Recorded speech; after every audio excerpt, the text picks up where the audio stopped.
And now it's time for Ask the Expert, and we are talking about exercise tips today. You know, your muscles need carbohydrates for fuel, but there's something your body needs even more: water. Personal trainer Craig Mellendorf with the Wisconsin Athletic Club joins us now to talk more about how important water is for our workouts. Thanks for joining us. Thanks. My coffee has water in it. Does that count? Well, it does in a sense if it was decaffeinated. Okay. Caffeinated, well, you know what? This is kind of interesting. The more you read about it, trying to figure out how much water you should be intaking a day, or how much fluids. And actually go by fluids more than just do water, because you can get water in your foods and you get water in other fluids that you do drink. So there's a variety of ways that you can get it. But they say roughly it's about 13 cups for a man and about 9 cups for a woman. Okay, so that's how it translates out. It's a little different than the 8 and 8 that we've always been taught, and 8 to 8 was really basically because it was easy to remember. And then you heard half your body weight in ounces and all the other ones. But, you know, 60% of our body is water. It's important to replace those fluids. Every single system in our body runs on water. It needs to have water to work efficiently. The fascinating thing, I think, is one of the things is this. Most people complain about being tired a lot.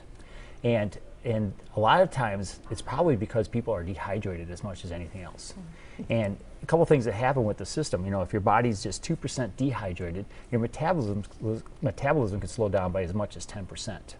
So there's a lot of reasons why it's important to have those fluids in our body and make sure we're drinking enough water every day. And a lot of times when I'm working with people, they just say they're not drinking enough fluids every single day. Or if they are, they're drinking caffeinated things. And of course, if you do that, you need to add to the non-caffeinated drinking so that you actually make up for the dehydration that can happen through it. Right, not just when you're thirsty. I mean, you have to keep this going. Right, absolutely. And sometimes people think they're actually hungry when they're actually thirsty. And so it's always better to go for something to drink first, and especially water. Water, no calories, nothing to it, you know. And again, our systems run on it so efficiently. And so it's really important to make sure that we daily get enough water in our bodies every single day, no matter what we're doing. And quickly, working out. So yeah. you always drink before, during, and after it. But you don't need a lot. If you're doing a 30-minute workout, you need about 2.5 cups of water at the most, total, between all 3 of those.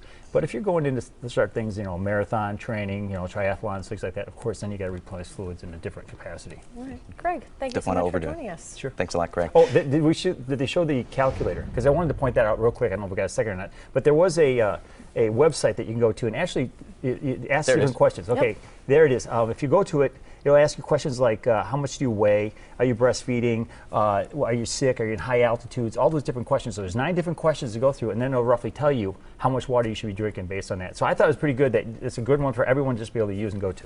Great, advice. Good tool. Thanks a lot, Craig. Thanks. Well, if you have a question for our experts, email them at asktheexperts@today'stmj4.com. You can also leave a voicemail. That number 967-5253.